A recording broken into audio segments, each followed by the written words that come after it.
First of all, I'd like to pay my respects and acknowledge the Yungumbia people they gave us that lovely warm welcome to country this morning.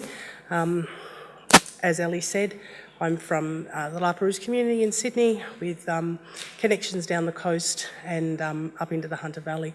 I'd also like to pay my respects to Aboriginal people in the room today and to elders past, present and emerging. And I'd like to thank you for my 15 minutes of fame.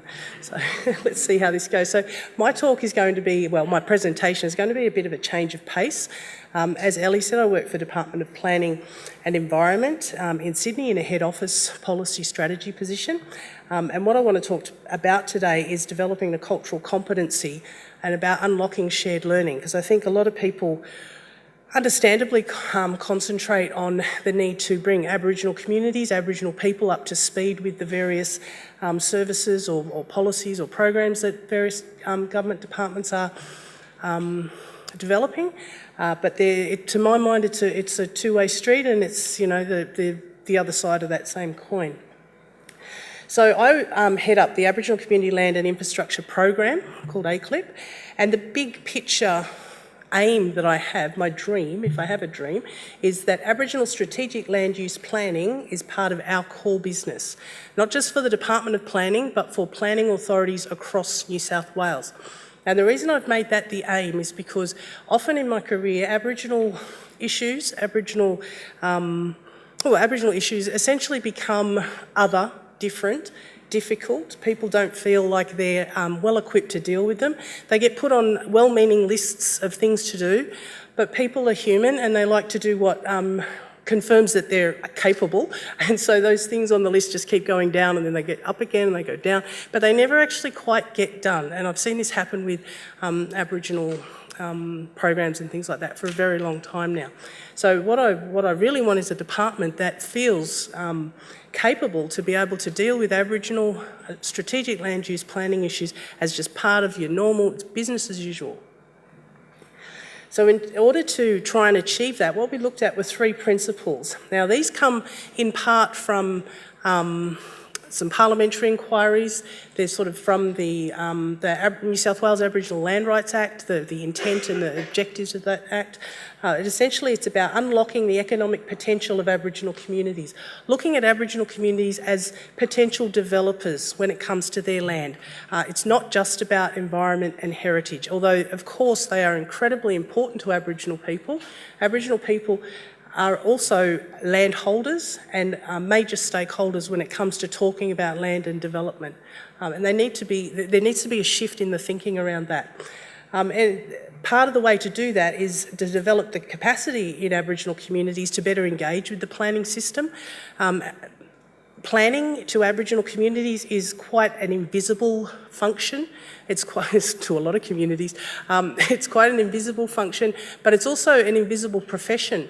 I have working with me at the moment the only Aboriginal student planner that has been trained through New South Wales Planning School. She's due to graduate next year. Now I know we have other planners in the room, Ellie's one of them, who are Aboriginal, but none of them have been trained in New South Wales. Now that speaks volumes to me that in 2019 we'll get our first Aboriginal professional planner. So what we need to do is to develop that capacity. The other thing that we want to do is building the cultural competency of the planning sector to better engage with those Aboriginal communities. One of the things that I've said to my people at work is I can train up Kooris all over the state, Murrays all over the state, and I can show them what the difference is between DA and strategic planning. But when they come to your door, you're not going to have a clue of what to do with them. You don't understand what motivates them. You don't understand how their structures work within their communities. You don't know who to talk to. You don't know how to talk to people. And what's more, your organisation isn't equipped to actually address their needs because they don't know what their needs are. So first of all, getting back to unlocking the economic potential, it seems simple enough in that what we need to do is to change the way in which Aboriginal community-owned land is treated or considered by the planning system. And it's pretty straightforward. You look at a policy or a program type of response. And some of the work that we've been doing in that area are looking at various planning mechanisms, looking at our regional plans, and within each regional plan identifying actions and directions that give consideration to the economic potential of Aboriginal community-owned lands. Part of the tools that we help to supply Aboriginal communities with the mapping of land holdings, which is really important because most landholders with that much land have the wherewithal and the capacity to actually develop those sorts of GIS mapping tools themselves. Land councils aren't in that position for a number of reasons that will take more than 15 minutes. We also do regional strategic assessments. This is part of our regional planning sort of actions and directions. So we talk to land councils about what are your land holdings, what are the planning constraints, what are the development opportunities in line with the vision that these regional plans have. So unlocking that economic potential, there's a few key activities that we've embarked on there. As I mentioned, we need to build the capacity of land councils. So we've been running these LAUC training courses, Aboriginal Community Land and the New South Wales Planning System. So far, I think we've run about 33 across New South Wales. We've probably trained about 70 or more Aboriginal people. And what we do is we explain the difference between DA and strategic planning. And what we also recognise that for an Aboriginal organisation that may have 1 or 2 staff working full-time if you're lucky, to give up a full day to come along and listen to a bunch of bureaucrats do a chalk and talk about this is a planning system, it's like, what do we want to hear that for? It's a real impost. So we looked at it from a workshopping point of view. So we do pre-work with the community first and we say, okay, what are the issues that you've had with the planning system? Have you ever tried to lodge a DA? Have you had your land claim objected to, or your development application or your planning proposal? Has your land been rezoned without you having a clue that this is what was actually going to happen? So during that training day, you actually get to workshop some of the issues and they get a solid outcome because we've got a room full of planners at the time. But that's essentially, as far as capacity building goes for community, that's essentially what we're doing. And that's enough for now because through that training course, that's where we start to talk to them about the mapping tool and about the regional strategic assessments. And the feedback that we've got from land councils has been overwhelmingly, it's really good to finally have people come and talk to us about us as land owners and as potential developers. Not a lot of people recognise that the Land Rights Act was brought in as a beneficial piece of legislation to combat and to remedy dispossession, and economic dispossession specifically, because that's what land was to Aboriginal people. It was our economy, and hopefully, it still will continue to be if we can get this right. Then we get on to the cultural competency of the planning sector. Now, we've had to do a myriad of things for the department, with the department, in order to bring us up to speed. So one of the first things that was pointed out to us by Aboriginal people was that planning documents are so boring and no one wants to read them and they're really dry and you've got to make them look better. And part of it is also about, as an Aboriginal person, like I said, it's an invisible, planning is an invisible profession, it's an invisible function. So if you're picking up something that's got Department of Planning logo on it, you don't see yourself as the audience for that. And if you're a non-Aboriginal person and you see, you don't actually think of Aboriginal people when you're looking at planning issues, unless of course it's some kind of a heritage or environmental issue that you might have to mitigate against or overcome. There's very little spoken about in terms of the opportunities for that, especially the economic and the development opportunities that might be within those environment and heritage issues. So what we did was we came up with some Aboriginal branding. We got a young girl to come up with some artwork and we drew pieces out of that artwork, and that's part of the presentation. That's a symbol based on quite an iconic Wiradjuri symbol, which is a large part of Western New South Wales. We've also put together cultural awareness training workshops for the planning academics. So we get academics to run these workshops so that They then go back to the universities and teach their new students, because they're hearing often for the first time that the planning system that they are really proud of, because it's their profession, actually doesn't work the way it should for Aboriginal people. So that's quite confronting. And so they're going back to the unis and telling the kids, no, this is what is happening to Aboriginal people. How can we be better planners around this? We've developed a Aboriginal cultural awareness training online module. We hope it's not boring, Shelley, for our DPE cluster staff. And that was partly in response to the fact that there were already 2 online cultural awareness training modules, one for environment and one for heritage. And when I started in the department, I said, we've got to do something about this. We've got to put a planning module up there. So we've completed that now. We've established planning scholarships for Aboriginal students within UNSW and Western Sydney University, and we're talking to other universities around the state about that. We're looking at Aboriginal employment plan and trying to identify positions across the roles so that we can get more Aboriginal people working for the organisations. It's good to see some black faces around the building. It's nice. When I started 2.5 years ago, I was the only Aboriginal identified position in the department of 700 people. It was lonely, so I had to hire a team to come work with me, and we've done all this since. And the last thing I just want to touch on in about 30 seconds is we're developing an Aboriginal inclusion framework. And the idea of this framework is that it needs to be recognised that if you work in planning, every decision you make, no matter what your job is, will affect Aboriginal people, because land and land use planning is at the core of what Aboriginal culture and Aboriginal people are all about.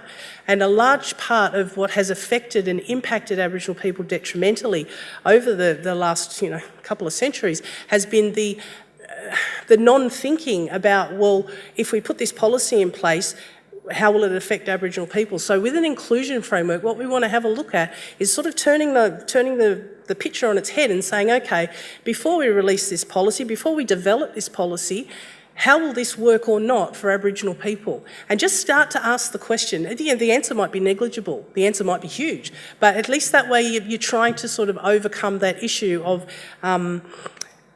unintended detrimental effects to Aboriginal people. And that seems to be a lot of the policy or the program outcomes that Aboriginal people experience across New South Wales within the planning system.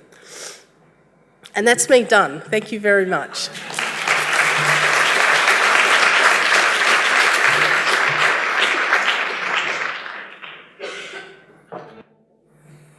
Wow, walking music, that's pretty cool.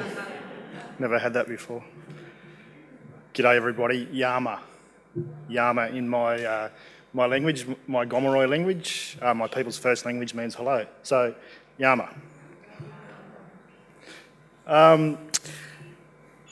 As Ellie mentioned, I work at EY and I work in the Indigenous sector practice, but I also work in the climate change and sustainability sector. So a bit of an odd mix, but essentially my headcount and my substantive position sits with the climate change and sustainability team. And when I'm not actively engaged on Indigenous themed or Indigenous related engagements, I work in the mainstream sector of the climate change and sustainability sector. The challenge that I have now is trying to find ways that I can bring those two things together so that I can work effectively on what you would call mainstream climate change projects, but for the Aboriginal community sector. So it's a bit of a challenge, and EY is quite new to that space, and we're still trying to figure out how it all works. So come and chat to me in about 5 years, and I might have something further to give you. I've deliberately kept my style of presentation today quite narrative. One thing you'll find out about me by the end of the presentation probably is that I like a yarn and I'm a bit of a storyteller. My family are all storytellers. Christmas times are just out of control. They are literally just hilarious story after hilarious story after hilarious story.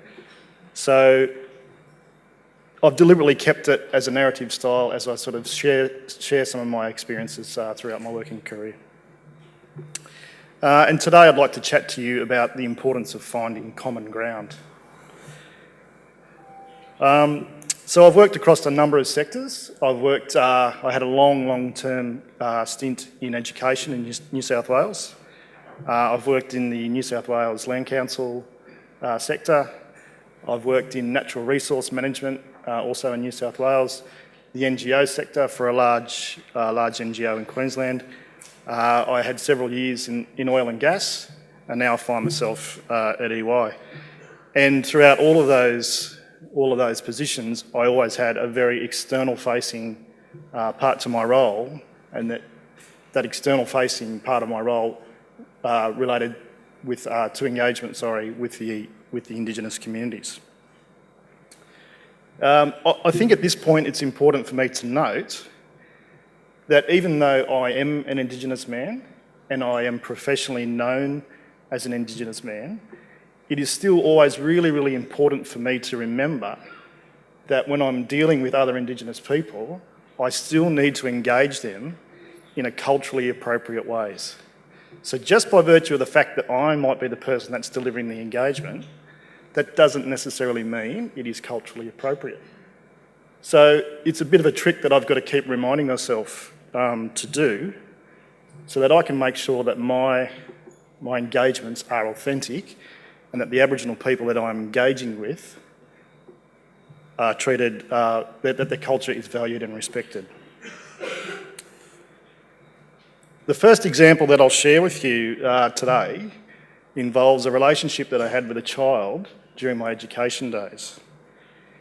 And it's my opinion that the principles of the relationship and the engagement that I had with the child and his family hold true for engagements with adults in a modern contemporary business setting.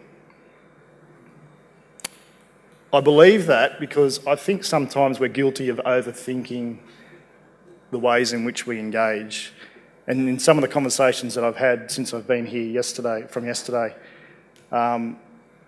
I've actually heard people say that to me.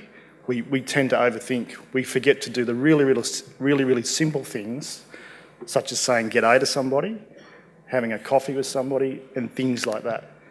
So where I can, I really try to simplify the engagement process. So why is common ground important? Well, in my experience, in an Indigenous context, having common ground is absolutely critical.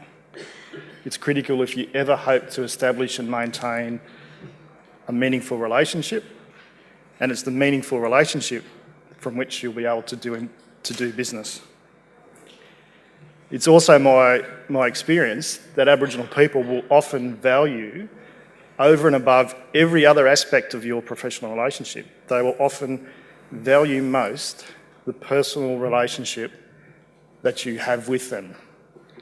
So you can do all kinds of things around them, but at the end of the day, if they don't feel that they have a relationship with you, then that is an issue for them. If they feel as though there is an issue and it's based on trust and it's a two-way relationship, then you'll be in good stead. They won't come to your morning teas or your meetings, regardless of how good your morning teas might be. Sausage rolls, party pies, it doesn't matter. If there isn't a relationship there, forget it. That relationship can only be developed when there is that baseline that comes from finding common ground. So, in my education days, I worked with a young male child, and the poor little fella had reasonably complex learning problems as a result of physical violence that he sustained as an infant. Really, really sad story. His behaviour was often erratic, often violent and spontaneous, and usually consumed the time of several staff members to manage, me being one of them. The young fella lived with his grandmother, which was not uncommon in Aboriginal families, and she struggled to manage to find ways to work with his behaviour and with the school system. The routine that the child had established went like this: come to school tired, angry, hungry, unmedicated, and highly agitated. In response to this, my routine had become: teacher notifies me that the child is misbehaving, I go to classroom, try to intervene and assist. Child and I are unable to find common ground. Child is removed from class so the remainder of the class can continue working uninterrupted. Child continues to misbehave and is therefore removed from the school and taken home to grandmother by me. So most of our days that I spent with the child resembled some iteration of those events that I've just mentioned. And the end result of that was that I was stressed, the grandmother was incredibly stressed, the child was not getting an education, but was being suspended from school at an alarming rate. And there was no meaningful engagement between any of us at all. It got to the point where the grandmother would see me coming down the driveway of their house with the child in tow, and she would often just call out through the window, "Just leave him there." She literally didn't want to face the issue again, so I would often just leave him at the front door, as per her request, and she would then deal with him when she felt she had the time. So you could see it was a really, really strained relationship, and there were no positive outcomes, mostly. So what was our common ground? So throughout all the conversations that I had with school leaders and the family, the one common thing that we did share was that we all wanted the child to succeed at school.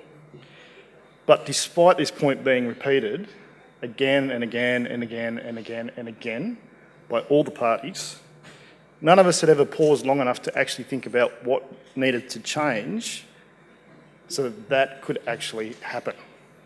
Sounds funny when you say it out loud, but a room full of people would just again and again and again say the same thing over and over and over, but not do anything about it.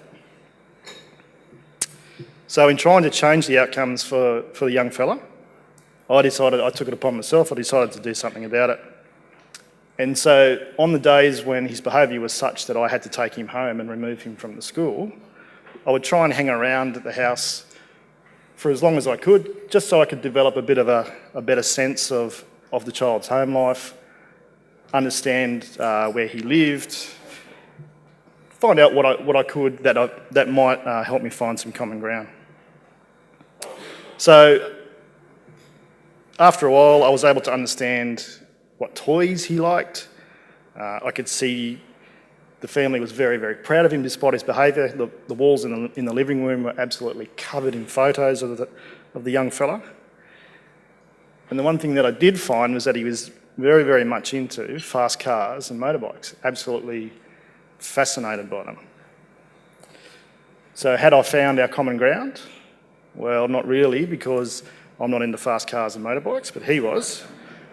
But that was the point at which I could go forward to try and establish some common ground. So in doing that, I started to ask him questions about cars and motorbikes. I mentioned friends that I knew of mine who had dirt bikes. Where possible, we wove cars and motorbikes into his lesson plans. And slowly but surely, his level of engagement started to rise to the point where he was able to stay in the classroom for entire lessons without being removed.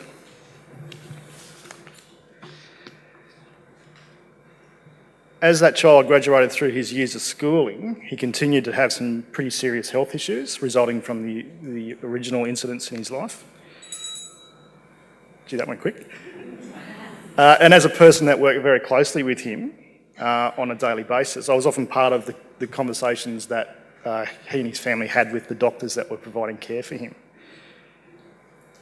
So that conversation that I was part of with the doctors and the family also gave me common ground with the family, and the point from which I could then work with them and help bring about a better situation for all. By the time the child had finished year 6, we'd shared many moments, had spent time at his house, we'd been to doctor's appointments together, I'd supported him through his highs and lows of schooling, and I'd handed out tissues to his grandmother, and myself, I must say, on too many occasions. So what's the takeaway from that? Well, you've probably just registered that I said by the time the child finished his schooling, and you're probably wondering to yourself, how long was that relationship? Well, it was from kindergarten through to year 6, so it was quite a long relationship. And my advice to you here today to unpack that point a bit, is that the relationships take time, particularly with the Indigenous community, and it's unrealistic to expect that you can engage with somebody in a meaningful way straight off the bat. You do have to stick. You do have to be the person that continues to turn up. You do have to be the person that is always consistent. And in a professional setting, one of the unfortunate aspects of professional life that I see is turnover of people. And often when people leave an organisation, they take with them the established relationships that they have. And that's a constant struggle for any organisation to try and maintain.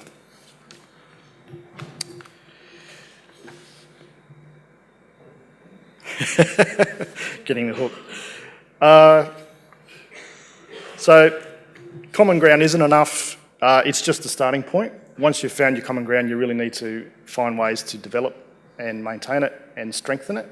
And as I've just mentioned, you can do that simply by being the person that turns up again and again and again. I actually had quite a lot more notes to get through, but I'm conscious of time. So if you'd like to pick my brain a bit later, I'd be more than happy to chat with any of you. Thank you very much. Okay. I do like to pace, which is unfortunate because I've got a written speech. So I'll be going... first of all, I've only got 15 minutes and my record for acknowledgement of country is about 23.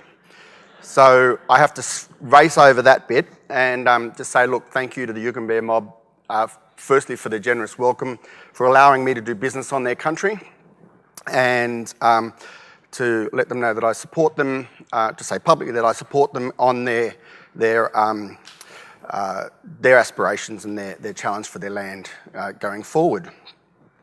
My name is Noel Nidri. Oh, I've got to start thank you, I forgot. Okay, I should have done that while I was doing this. Anyway, my name's Noel Nidri. My mother is a Kamilaroi woman from Coonabarabran, and my father is a Darug man from Western Sydney. And I'm here to talk to you about future engagement with First Nations people. Now, I forgot what you said it was called, Liam, but what I'll be doing is challenging your perception of what reality is. I've got about 20 minutes worth of speech and 15 minutes to deliver it, and none of these slides are in part of the speech, so I will get through it quickly. This is where I'm from. Kamilaroi country is countrymen over here. Kamilaroi country is that part of New South Wales. Winningali means to hear, to know, to listen, to remember, depending on the context of how it's said.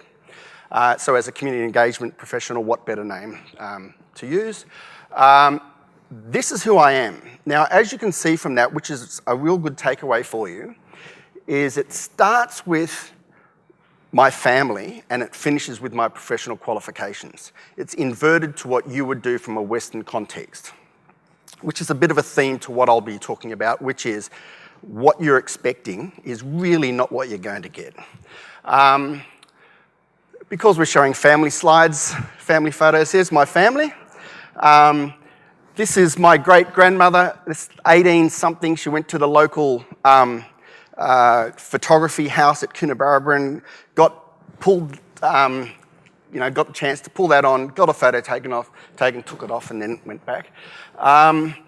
That up in the top middle is my grandfather and grandmother on their wedding day. Same thing, that's not their clothes.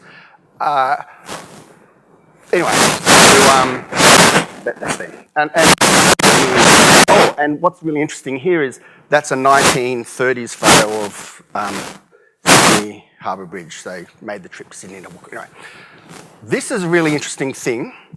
That is my grandfather's certificate of exemption. Means that he's as good as a white man, nearly.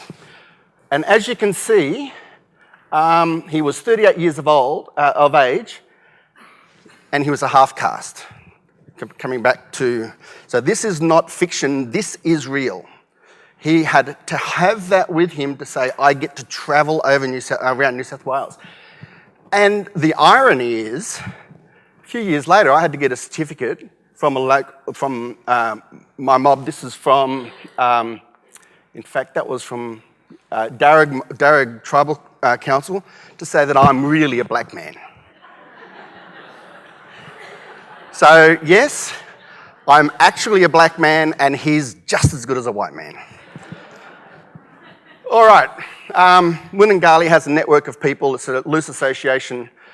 Each of those blue dots is a person that we use for community engagement. We borrow their credibility in community to achieve cost-effective and time-efficient engagement practices. I've been doing it, this sort of thing, for 28 years. Wollongali's been around since 2005. I've been a consultant since 2000. That's where they are. This is the sort of thing that we start with. That's a community map. That is, who are the organisations, where are they, what's the population of the location, there's a little map of it. Who are the organisations, what activities do they do, what are the potential issues that they have, who are the key service providers in the area. I haven't even started my speech, so, because this is what I'm going to be talking about. Aboriginal Torres Strait Islander people are an emerging middle class. I'm supposed to start with the story that says,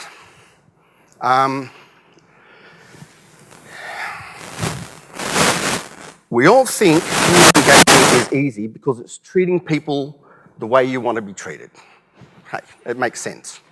But community engagement is actually treating people the way they want to be treated. Case in point, if I was going to invite you to a barbecue at my place, I expect you to come along with a six-pack of beer and maybe some pork sausages. Yeah?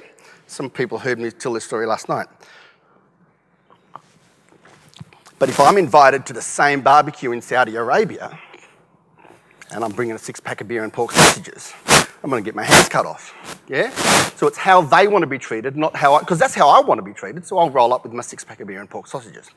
So we really do need to be careful that it's how they want to be, how the people you're engaging with want to be treated. The smoking story that Liam mentioned, I did developmental research for Closing the Gap back in 2009. Statistics were, as Liam said, 30% in the 1970s of Australians smoked, 50% of Aboriginal people in 2009 smoked. 60% of pregnant Aboriginal women in Western Sydney smoked. Outrageous. How come? They've got access to the same messages we do. They've got access to the same stories. They've got access to the fact that if you smoke and if you drink, you're going to have a child that is small, undeveloped. As kids, having kids, that's exactly what they want. The messages we're giving them are stories designed from a Western context to a Western audience. And there's no message out there that has actually said to Aboriginal Torres Strait Islander people what's important until the Institute of Urban Indigenous Health in Brisbane came up with a series of ads that aren't about the individual. If I die at 45 years of age because I've been smoking, hey, that's a good run. It's better than dying, I didn't die earlier from a diabetes complication or a heart disease or renal failure or, I made it past the cot, which is a good thing. So really, we do have to take context of what is it that they're thinking about. This is not about the future. I've got to get there. Anyway. Okay, so clearly we know we're on board. Australia's a multicultural nation. Two stories, and we do talk in pictures. Anyway, two stories. The first story is I was talking to an just a Gen Y business owner, or millennial business owner, or whatever it was. And I was really impressed with the mix, the diversity of his team. And I asked him what his diversity strategy was, and he said, look, do I need one? Really, I'm stunned. This is the way I do business. This is who I am, and this is who my friends are. And I was really surprised. I thought, yeah, okay, I get it.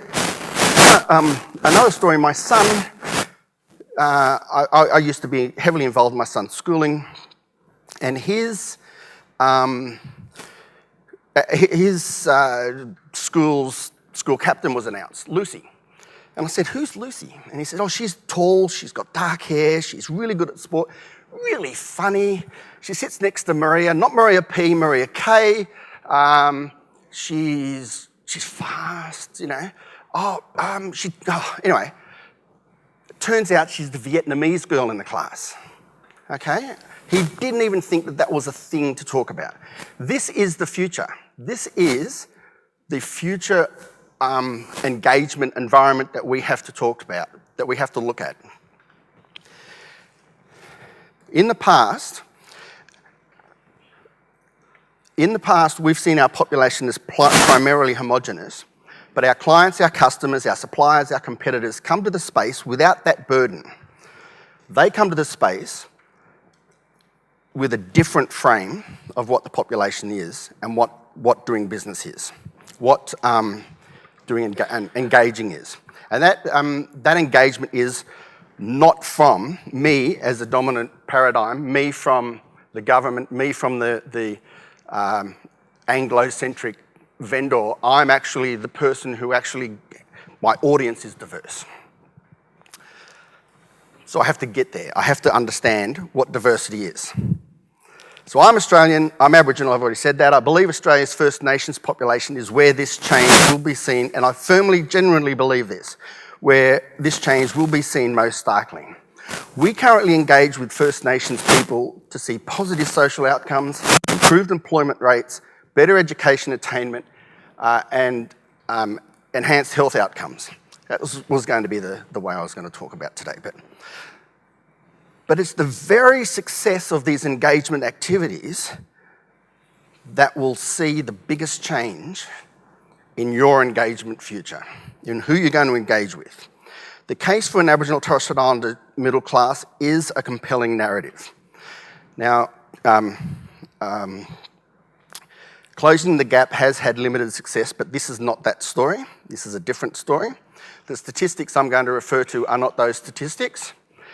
However, whilst it may not close the gap, these statistics are presenting a compelling picture of a changing environment, something that you as engagement professionals need to be aware of. We have huge potential for growth. Consider the First Nations population is growing at 2 to 3 times the national average, from 3% to 4% in 20 years. That's massive. We are an average age of 21.8 compared to 37.6. We're 16 years younger, where half of us are under 21, and we're breeding like rabbits. So, in education, literacy and numeracy improvements are seeing kids go to school more, stay in school. There are elders in classrooms, family and community engagement. There's Yallery, Australian Indigenous mentoring experience, career trackers. They're making school cool. As a result, as I said, more going and saying. There is a 20% between 1999 and 2030, there was a 20% increase in students staying to year 10 and a 55% increase of students staying to year 12. Even the high employment rate of 21% compared to 5.6% is a great indicator of potential. Okay, it's a negative, but look at it as a great potential. Now, what's all this got to do with engagement? Actually, no, I want to tell you this amazing statistic before anything else. 2 of them. There's been a 6% increase in Indigenous people employed in the private sector, which I think is a great thing because, as we know, private sector drives, it's the driver of whatever it is that you want to say it drives. And the most amazing statistic is Aboriginal Torres Strait Islander women with a university degree are 2.5% more likely to be employed than a non-Indigenous woman with the same qualification. That increases to 3.8% when it's a postgraduate degree. Australian Institute of Health and Welfare figures.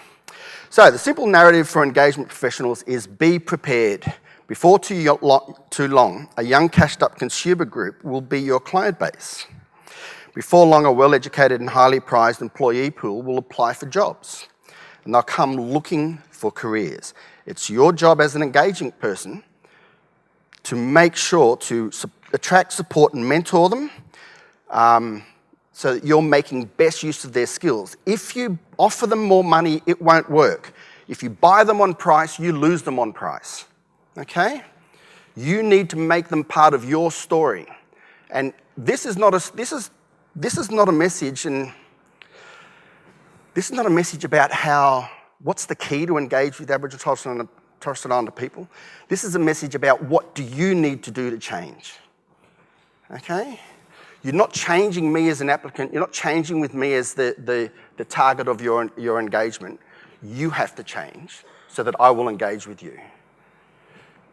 When you come to me and ask me what, for whatever it is, your goals and your aims, whatever it is that you think is important, then you're actually asking something personal of me. You're asking me to be generous with my time and my opinions and my knowledge.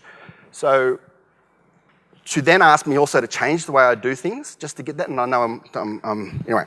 Okay, last thing I'm going to say so that we get, where are they? Second last thing, where are they? 13% live in Sydney. In comparison, only 12% of people, Aboriginal Torres Strait Islander people, live in the Northern Territory. More people live in the Greater Sydney Basin than live in all of the Northern Territory.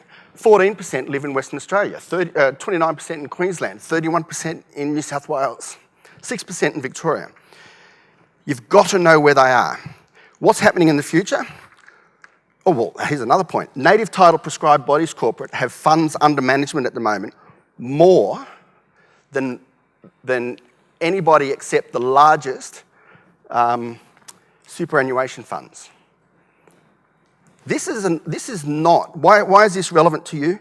Is this the group you're targeting when you're looking for engagement? Because this is tomorrow's group. This is a group that when they're cashed up, when they're educated, when they're financially secure, you're going to have to talk differently to them. If you want to engage with that person to get your job done, to get your highway through their land, to get whatever it is your needs and your goals are. In the 1980s book, The Aboriginal Invention of Television in Central Australia, Eric Michaels argued the Warlpiri took the technology and used it in traditionally Aboriginal ways. We're seeing this again on a grander scale with the internet. Facebook, Instagram, Twitter, full of Aboriginal Torres Strait Islander people doing Aboriginal Torres Strait Islander things. It's just a new way to attract and connect. Young people, young Indigenous people are tech savvy, ready and capable. They're just waiting for the connection. Tomorrow, your Indigenous stakeholder will be living on, working on country. They will be connected with cities, education institutions and resources that are hitherto the domain of the urban dweller. So when you engage, an iPad, a tablet, an online survey tool, they'll be de rigueur for engagement. The audience will be seeking meaningful interaction that has value for them, it meets their needs, and it satisfies their priorities. So remember, when you're talking to the audience, you want to satisfy your needs, but tomorrow you'll have to help them satisfy theirs. It's not how you want to be treated, but are you in a position to learn how they want to be treated in the future? So thank you very much. We need to recruit Indigenous professionals. How do we support that first recruit to support them breaking new ground in the organisation? Yeah, I'm good to go. Anyone? Yep. That's okay, your look. area. Two things. AFL fans, look at what Kevin Sheedy did in Essendon. Rugby league fans, look at what the Broncos have done. They've taken people from remote communities and put them in the two biggest states.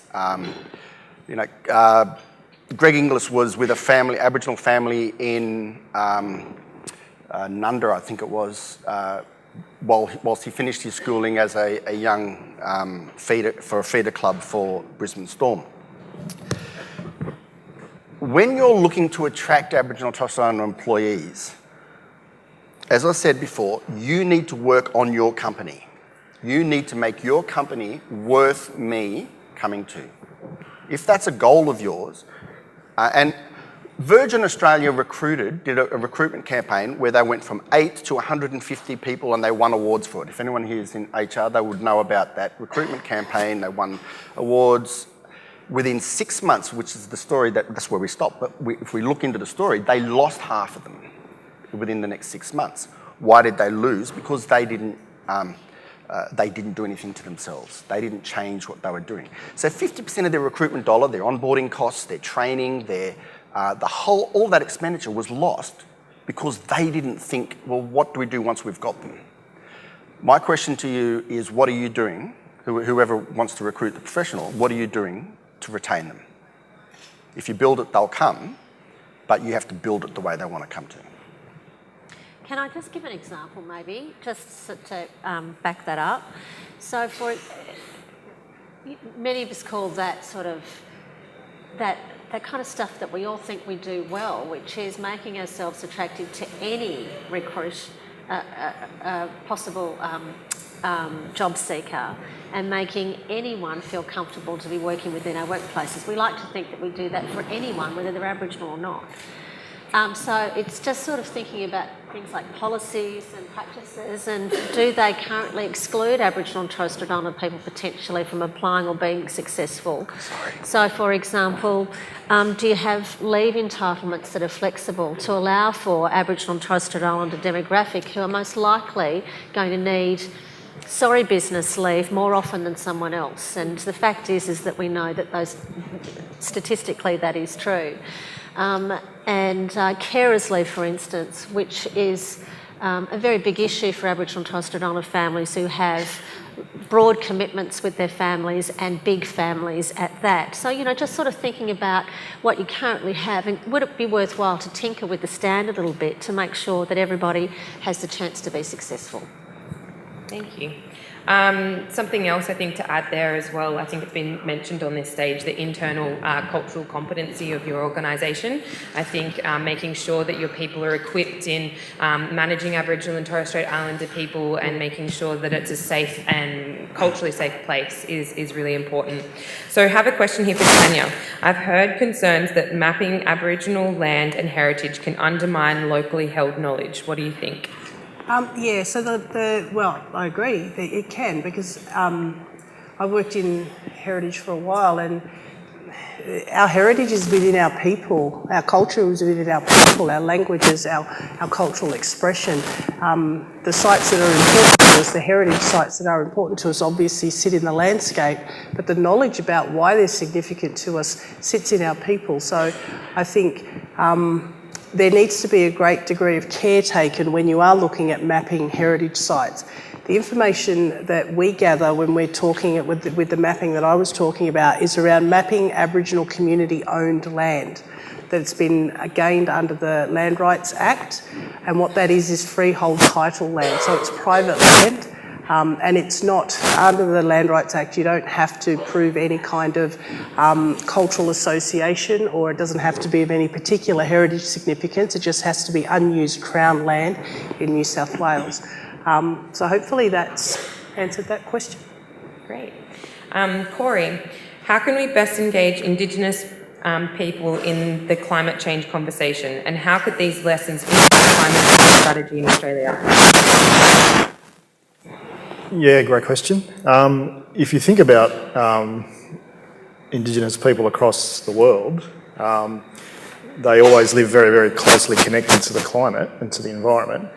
So it's true to say that they are very, very adept at understanding the climate and very, very responsive to the changes that they see in the climate.